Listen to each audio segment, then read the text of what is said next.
Hello, welcome back to my YouTube channel. Today you are going to be learning how to make one of Africa's finest party pleaser. Jollof rice can be enjoyed and be cooked in various ways all across Africa. This version I've learned from the local jollof woman down my street in Nigeria. This jollof rice is slightly different from the regular Nigerian jollof we are used to because of its full tomato flavor. It's slightly sour in taste and slightly soggy than the regular jollof you are used to. In an oven pan, grill your onion, tomato, and peppers for at least 30 minutes. Blend into a smooth paste.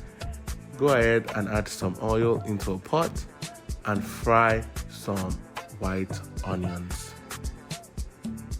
Stir as you go.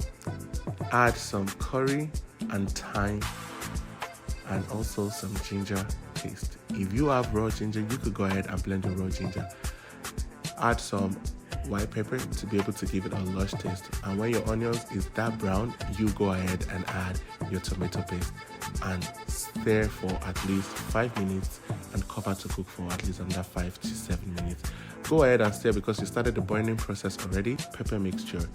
Be careful so as to not get burns while you fry the pepper as it may splat on you. Go ahead and add your stock cubes, your seasoning, and your bay leaf and salt into this mixture and stir. Add some water and cook for at least 15 minutes.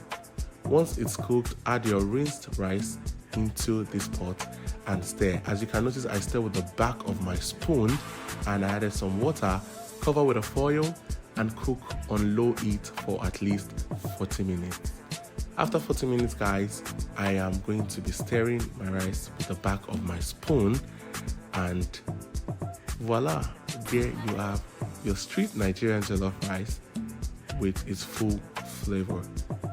Just let it cool a little bit and then you can enjoy. If you found this video helpful, don't forget to come back to my page and check my other videos. Don't forget to like, subscribe, and share. Thank you. Enjoy your Nigerian jollof.